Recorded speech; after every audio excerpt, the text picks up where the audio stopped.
What's up, guys? It's Novell J. Lee with a new Buzzcast here at Buzzworthy Radio. I had the chance to sit down and speak with Gene Pope, who stars as well as co-wrote the dramedy film Queen of Knives. Now, this is a sequel to the movie King of Knives, and I've spoken about this on my show before when we talked about coming of age films, and we tend to look at coming of age for preteens to teens to adulthood. And we don't necessarily say that about those that are already in adulthood and that they, in the grand scheme of things, may not be finding a coming of age. But that's not necessarily true, especially when you're dealing with adults who are set in their ways. They don't understand how times have changed and how times progressed. And you get to see that in this film. Gene's character, especially, where he's learning new things about life and especially within his own family.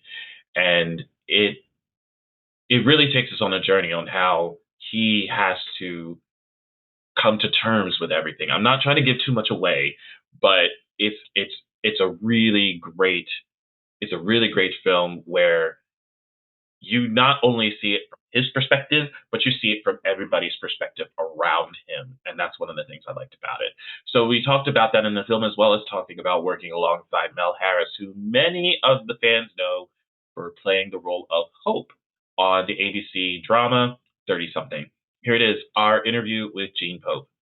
Take a listen. To talk about this movie. So we are talking about Queen of Knives here, and it has a stellar cast. And aside from the fact that you were in it, you also, if I'm not mistaken, you directed the movie. Is that No, right? Or you wrote the movie? no. John Delgado directed it. My credits here are as creator of the whole film, and as story by. And then Lindsay Joy was the screenwriter who put her magic touch to the dialogue, which was so. That's why I've worked with her for all these years. Is that her dialogue is just it's new, it's fresh, and it's It still was so twisty. relatable. I mean, watching it, Exactly. it was very relatable. And no matter what age bracket you fall into with this group of characters that are in here, you completely understood exactly what they were going through. And I, as you even said yourself, this cast just brought so much to that dialogue and these scenes. It was absolutely extraordinary. And of course, I got to give a shout out to Mel Harris, who I absolutely loved. I loved her since 30 something, and having her being a part of this film is incredible. And I was also surprised to see Robert Costanza in it, who I also will sometimes refer to as Joey Tribbiani's father. For those of you who don't know, he did play Joey Tribbiani's father on Friends, and it's just the people who play your daughters on the show, your children on the show, such standout characters in their own regard, and It's true. absolutely, I can't. We'll get into more of this in a second, but I just gotta say, this was just, it was just the intro itself was already. I already was sitting there going like, yeah, I'm gonna love this film, especially when the one girl, the one daughter was leaving. I'm gonna spoil alert everybody, but the intro scene literally sees this one of his children, one of his children leave the room of someone she spent the night with, so disgusted that she was in the bed with him, and he asked her, "Don't you want breakfast?" And her response was, "Hell no!" And I let out the loudest laugh in my house at that one line, and I said, "Yeah, this is gonna be good." Listen, based on everything you said, it's like there's no question that, first of all, it took us. I mean, we were writing this script through COVID, so it was a lot of mental pressure too on everybody, and I think that some of that pressure though kind of came through in the dialogue, the style Yeah. of the dialogue, and I think it almost worked out as a plus. But writing something like this, it was written from the inside out. So it was written with the dinner scene first, because we knew Oh, okay. that was the goal of the movie, was to get to that dinner scene. And then once I read that from Lindsay, I went, "Oh my God, this is incredible. Okay, now let's figure out how to get from there to the end. Let's figure out how to get from the beginning to that." Yeah. And of course, we wanted to make this a standalone movie so that you don't have to see the prequel, which is King of Knives. You can just watch Queen of Knives. You can then go back and see the origin story, which is King of Knives, but that film's a little darker. This one is lighter and more complete with it leaves you in a different frame of mind at the end, which is why I think it's special. Definitely is lighter, but I enjoy that aspect of the film because it was just so many scenes, and when your character, who I felt was so, what's the word I want to use for this? Gosh, there was a word I had for this, and it completely just went out of my head. But See, that's why I have my notes. see, exactly You that. can't see, right? That, yeah, just hidden away. But it was just it was just because it's kind of set in the film too. It's just like I feel like he was just so set in his ways. It's a phrase, it's not the word, but but it still fits. Set in his ways a little bit, and just him. And we tend to say coming of age when it's younger people in life, and but this applies for your character in this as well, because there's just so many facets of life that he never really experienced and that he's now getting the chance to be part of, and it's just opening eyes and doors to him. And I loved that about him. um I felt that at times, especially when it comes to the working environment, and just there are just certain things about it that was relatable, and I'm just sitting there going like, this is going to relate to a lot of people. Like, a lot of the scenarios that are depicted in this film is going to relate to so many people because everybody's going through that. And Right. it's Yeah. I think that was the most appealing about this in this feature. So I was very happy No, to see that. thank you. No, I appreciate it. And now I'll share a little secret with you.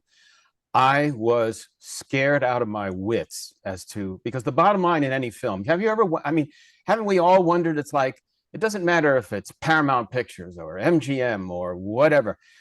They can release a movie that they've put a lot of money in and some of the best minds have thought about, and it comes out and it's just doesn't land right. It just, Right. the audience rejects it. Absolutely. And we were taking some chances with the script on this, but I decided, no, this is worth taking a chance. Let's take a chance. And then that was informed our acting of the lines, because the lines are the lines, but it's how you are reacting to each other that's telling the story. Absolutely. So I was concerned until I got to the first test audience. I was a wreck because I said, oh my God, everybody's going to be sensitive to this. Is this going to make Frank insulting in some of his lines, and his misunderstandings and his blah, blah, blah. And it had completely the opposite effect. What it was people related to some of the awkwardness that Frank has trying to accept the new world, especially when he's talking to his daughter. And it just shows over and over and over again throughout the movie. And so what would happen is I'm sitting in the back seat, which I always like to do. And the reason is I'm always looking to see if shoulders are slumping, because that's a clue. Yeah, you're like looking, seeing how they're reacting. Like, are they doing this? Are they doing this? Or the worst is, are they doing this? Yeah. Then you're in trouble. But anyway, there was none of that. And what there was there's a couple of points in the movie where the whole audience erupts in laughter, and there's a couple of lines. But most of the movie, it was like a group of people over here would start guffawing, and then you'd get a giggle out of this, and then and it was popping all over the audience. And I realized this is great, because it means that different people are identifying with different parts of the movie, and that was absolutely what our goal was to try and do. But we didn't know if it would work. It works. I did a guffaw and a giggle and a snort. I did all three of those things in this movie, and I just sat there and I was going like, this is freaking genius. Like, this was a genius script. And just the actors acting all of that off of the page onto the screen, it was just absolutely phenomenal. So I can understand that depiction you just gave as well, because it really, as you said, it's resonating with certain parts of the audience. It resonates with all of the audience, and it was resonating with me. I literally was just staring and watching this, and I'm going, brilliant. That's it. That was just brilliant. I love the Russian friend that you had on the bench. and Masha. she's my favorite. She was my favorite. This is an interesting story. We just because of the timing of everything, we ended up shooting all those beach scenes in the first 2 days. Now Okay. that's a complicated bunch of acting to do for your first 2 days of shooting, when you're Of usually course. bedding yourself into exactly what and we had no choice. We had to go through all those steps in 2 days.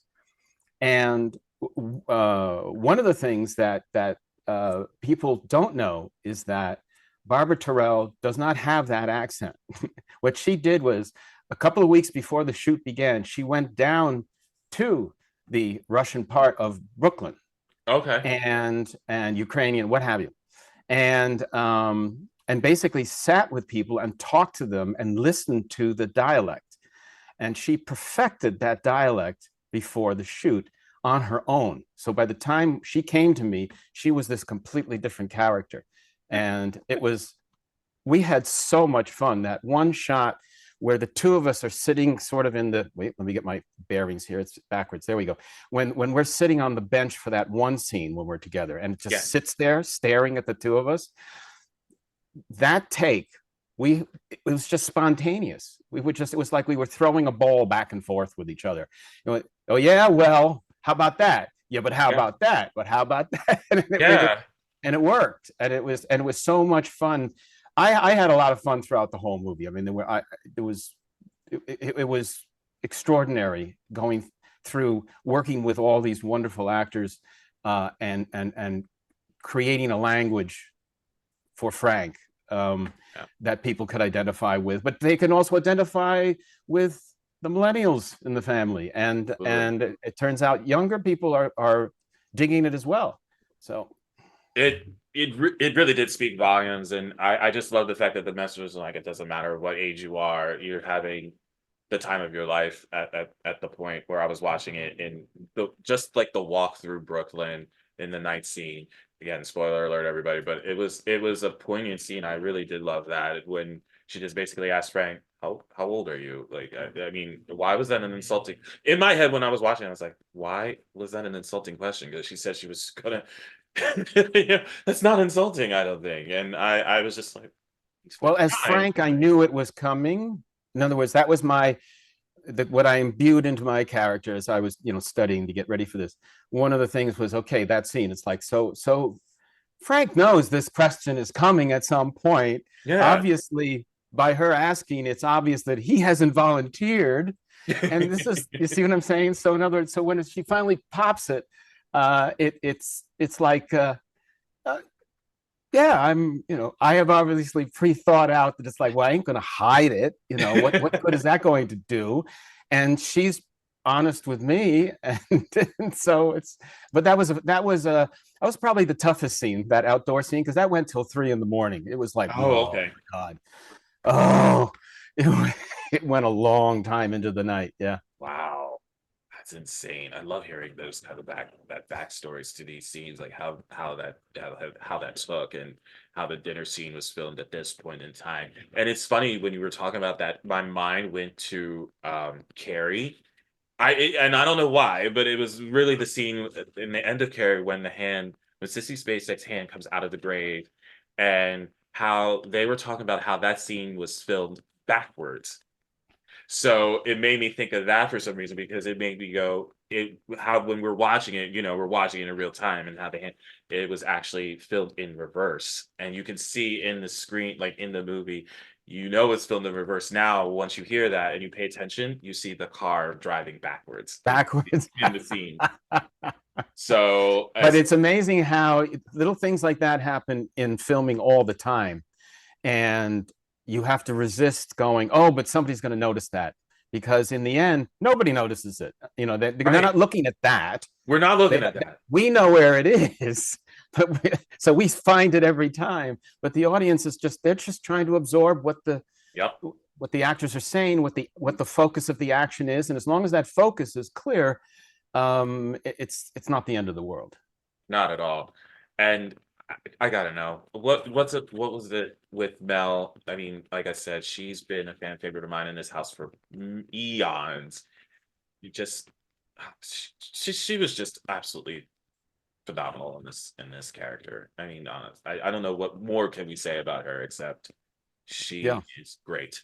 I think No, that's enough. and I am being 100% honest when I say that I knew when she came in for the callback, when she came in for the callback for the prequel, the first thing I said was, I got up because I'd been sitting in the back of the casting room just watching, because that's what I do. I just watch with all the initial people that come in.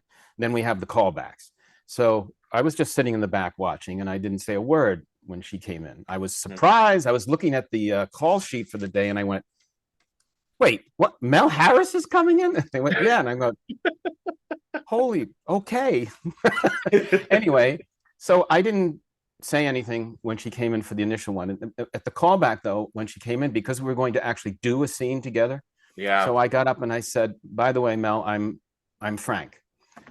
And she turned to me and she goes, oh, I know everything about you. I looked you up.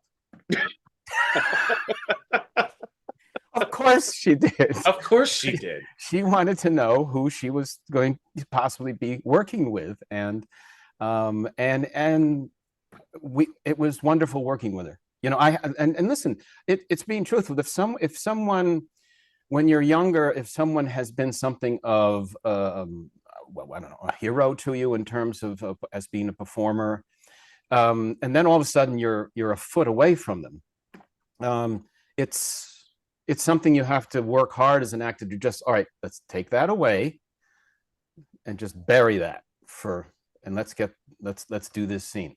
And in the first movie, yeah, there were a few times I had to just like say, okay, it's not Mel Harris, it's somebody else. It's Kathy. It's Kathy. Yeah. It's not Mel, it's Kathy. Yeah. But the important thing was that working with her was extremely easy. We worked with each other very well, and everything was very spontaneous between us. And if there was something that wasn't quite clicking, we figure it out together, and just, you know, it was great. So yeah, she's everything that people think that she is.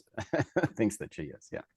Was there a scene that in the film that you did, or even watched, that you were in, that not only took you by surprise, but it was just, you looked like you saw it happening and you were basically like,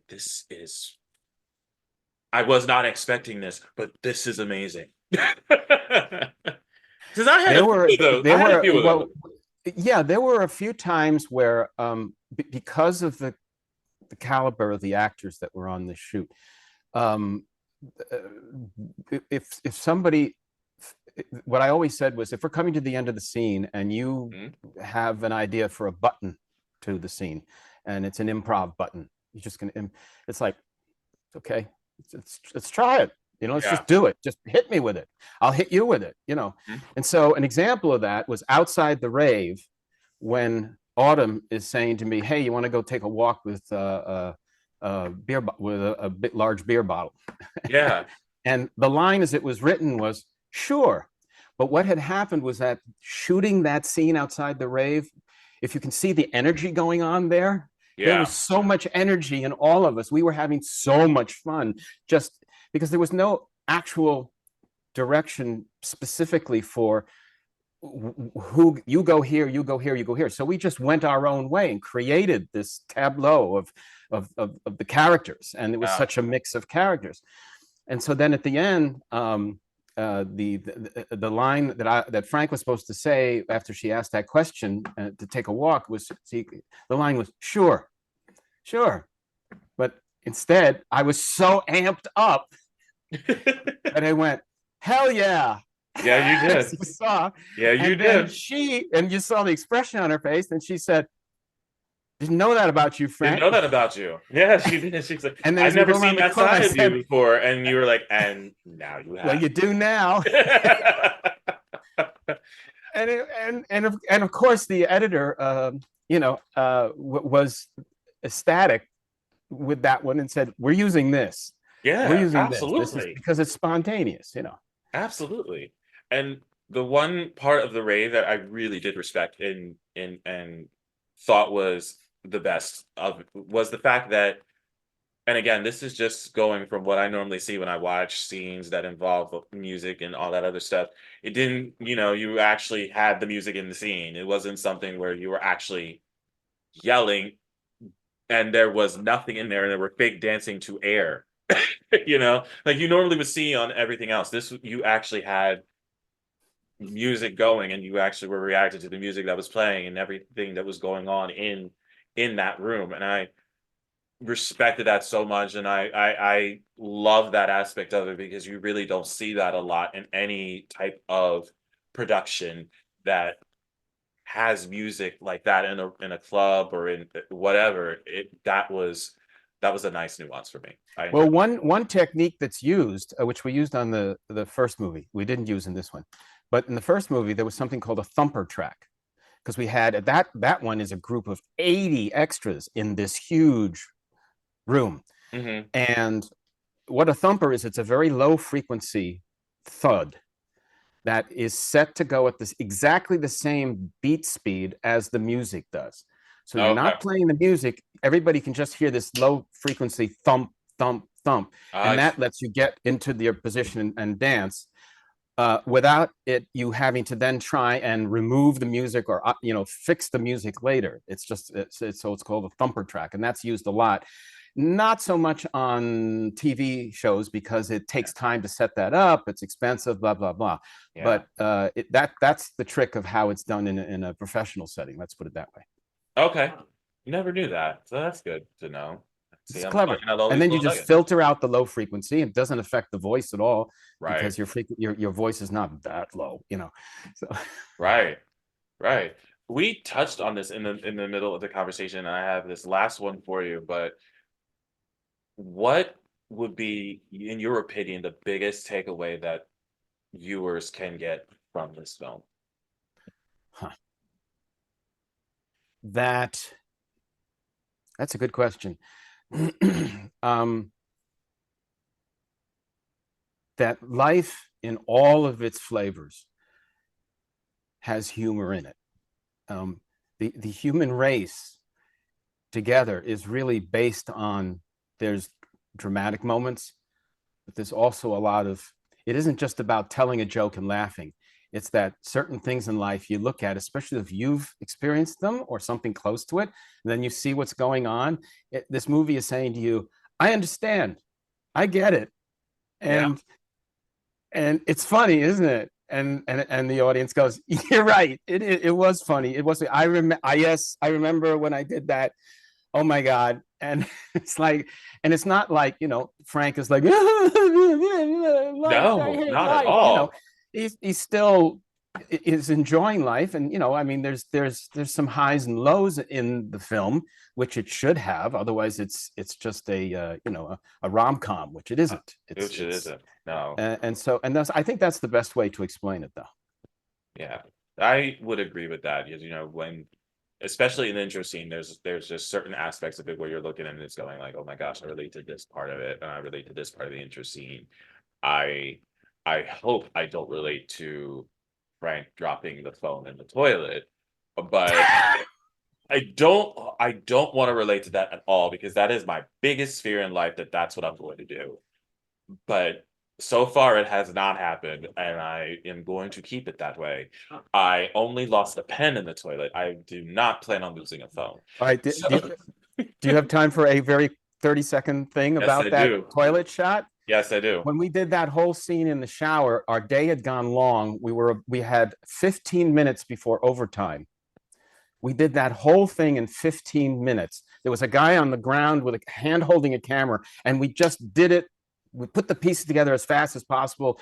Nobody told me what to do. I just kind of leaned back with my, in the shower, but the toilet, Okay. that was an active toilet, and it had not been cleaned.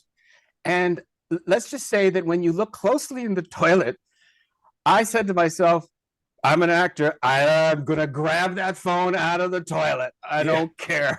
Yep. It was like, ew. But that's the way it was. I saw it and I said, it's gonna sit in there that Oh, way. that was clever. What clever. They put detail in. It's Yeah, like, no, it was leftovers. I was like, no, and then you grabbed it, and I was like, I humbly applaud you because homie would have said, absolutely freaking not. I did wash my hands ferociously after that scene. The way that Frank was dropping expletives after that, I was like, that would have been me for sure. No ifs, ands, or buts. But oh my gosh, There you God go. bless your heart. I love it. I love it. But please tell us how and where we can see Queen of Knives. Well, starting on March 22nd, it'll be out in a ton of streaming services.